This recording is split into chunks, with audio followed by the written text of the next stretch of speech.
Hi guys!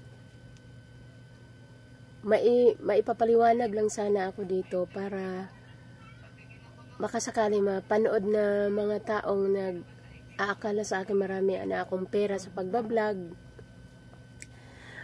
Marami kasing nag-iisip na marami na akong pera or kita sa pagbablog kasi napapansin siguro nila na napakatyaga ko talaga mag-vlog araw-araw para na akong baliw, para na akong baliw kung ano-ano na lang binablog ko. Iniisip siguro nila na kumikita na ako dahil kaya siguro nagtsatsaga, makapalang mukha, dahil kumikita na. Sa totoo lang guys, oo, nandyan na tayo. Monetize na ako. Hindi naman porket monetize na ako, mayroon na agad na kita. Ang isang taong ordinaryo lang monetize, basta sumusunod ka lang naman sa mga patakaran, mamomonetize ka talaga. Pag sumunod ka sa mga patakaran. Dahil nakailang account na ako, sa dami ko ba ng mga account, hindi po ko pa ba malalaman kung ano yung mga bawal sa FB, kaya namomonetize ako. Dahil hindi ko na ginawa yung mga bawal. Pero hindi nangahulugan na monetize na kumakamal na ako ng salapi. Mabuti sana kung artista ako, celebrity na kahit nakaupo lang, nakatunganga lang, mayroon na agad na maraming manunood kasi artista eh. Ang ibig sabihin sa monetize ka, pwede ka nang kumita, may earn na yung mga video mo. Pero earn lang na points. Hindi nangahulugan na porket sinabi na may kita ka na ang $1 pwede mo nang ma-withdraw or $2 pwede na mo nang ma-withdraw. May kita lang pero hindi mo pwede ma-withdraw dahil ang liit-liit. $1, $2, mga ganon, mga points lang na iipon.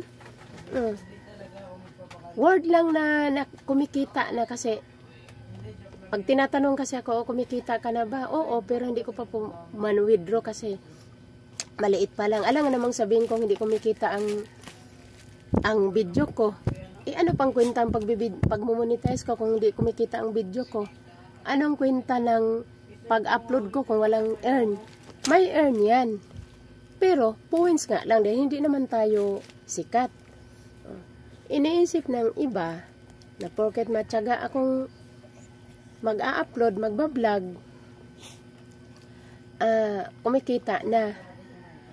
Papaliwanag ko po sa inyo guys, yung mga nag-aalala na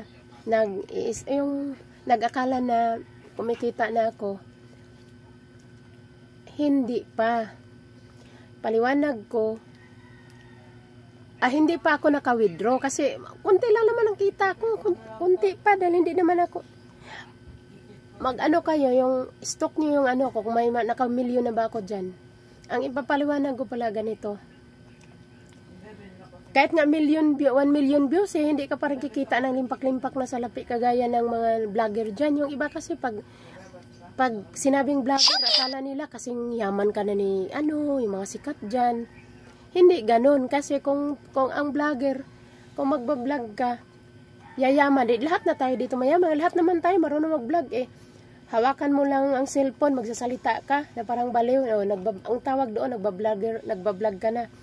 Kung totoo man yung iniisip ninyo na kumikita na ako na buwan-buwan, wala sanang naghihirap ngayon. Daming tambay, walang trabaho. Tapos may mga cellphone. May mga magagandang cellphone na hawak. Kung totoo man, di lahat na lang sana tayo. Wala nang maghihirap pa. Kasi lahat na tayo ganyan-ganyan. Hi guys, ganyan-ganyan. Di pera na agad, ganun. Kasi nababanas kasi ako yung iba guys na monetize lang. Oo. Pasalamat ako kung magkatotoo yan, pero ang hirap kasi parang hirap na nila akong maintindihan. Pag mag-ulam ka ng simple lang, daming pera. Pag magdaing ka ng problema, dami mong pera, wala, gaganyan. Parang wala nang maniniwala sa akin. Kaya naisip ko tuloy minsan, mas maganda pa nga yung dating para ako makililimos dati. May nakakaintindi pa sa akin kasi ang dating nagtatrabaho kasi ako guys sa yung tabing kalsada, nagtitinda ako ng gulay na para akong pulubi doon nakaupo. Walang bubong, walang bubong, mainitan. Pag umulan umaraw, pag umulan, mababasa ka, pag ganun. Magpayong ka na lang. Para talaga akong kawawa noon. Ang daming nagsabi sa akin, baguhin ko yung buhay ko kasi para na daw akong kawawa. Parang hindi na ako nirespeto ng mga tao dahil para daw akong kawawa. May nagpayo sa akin ng ganyan, hindi ko lang babanggitin. Baguhin mo yung buhay mo, wag tigil mo na yung kasi mababaon ka lang sa utak, kakahanap ng puhunan. Tapos ang baba pa ng tingin sa'yo ng tao kasi kasi nga nagtitinda sa tabi-tabi. Pag may ops, takbuhan. Ako lang mag-isa ang nagbubuhat kasi wala ang tutulong sa'yo dahil kanya-kanyang buhat Wala naman tulungan ka mayroon din silang mga binbuhat na mga katabi ko. Ganon ang buhay ko noon. Para talaga akong kawawa noon kung titingnan kasi saan ako nagtitinda, naglalakad. Diyos ko, 15k steps.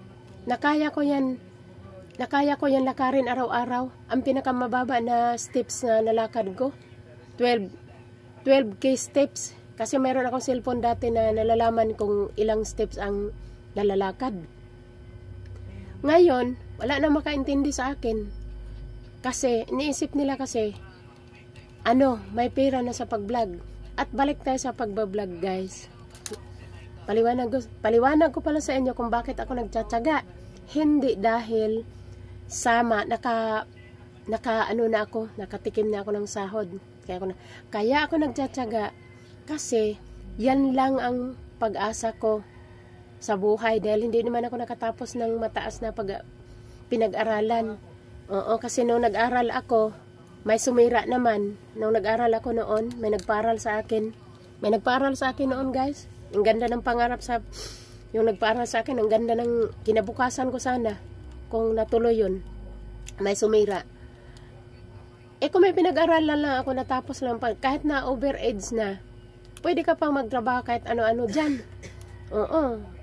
Kahit call center, kung ano-ano, basta may natapos ka. Kaya nga maganda may pinag-aralan kasi kahit anong edad mo na, basta may natapos ka na o may experience ka na, pwede ka parang mag-apply.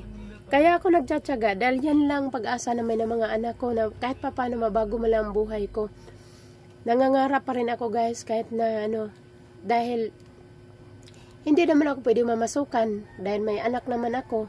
Naawa naman ako na iwanan ko sila. Hindi din ako nangangarap na kaya ako nag-vlog, hindi ako nangangarap na gayahin ko na sila, yung mga sikat na ang kakapal ng pera ang hinahawakan. Nako, kung makasahod lang siguro ako ng 5,000 to 20,000 mga buwan-buwan, ang saya ko na siguro. Kung makasahod ako ng ganun sa pagbablog, 5,000 to 20,000, napaka-kontento ko na. Hindi ako nangangarap na makasahod ako ng ganyan kakapal na limpak-limpak yung mga napapanood ko sa iba dahil sikat din sila yun at saka ang daming tumutulong sa kanila, ang daming nakipag-collab sila. Ako mag-isa lang ako, sino manunod sa akin na kaya nga yung mga anak ko sinasabihan ko yan makipag-collabs kayo sa akin kasi walang vlogger na nag-iisa lang kumikita. Mayroon yan mga mga backup. Hindi ka pwedeng magagawa ng content. Saan ka pa makita ng content creator na wala ka man lang katuwang? Ako lang siguro yung content creator na ako gagawa ng content, ako mag-i-edit, ako mag-isip ko anong iko-content ko, ako magbibidyo, ako wala akong matauhan na inuutusan na ay videohan mo nga ako ito ganun. Yun lang mga anak ko. Kaso minsan mga anak ko busy rin dahil nag-aaral. Hindi mo talaga maasahan yan kung wala naman akong pangsahod. Dahil wala naman akong kita, wala akong pangsahod sa mga kameraman. Kaya nga siguro inisip nila Dahil kahit pa paano may natutunan na rin ako konting pag-edit-edit. Kaya akala naman siguro ng iba, mayroon na akong sinasahuran ng mga tauhan. Kasi yung ibang vlogger may mga yan may mga tauhan yan, may kameraman.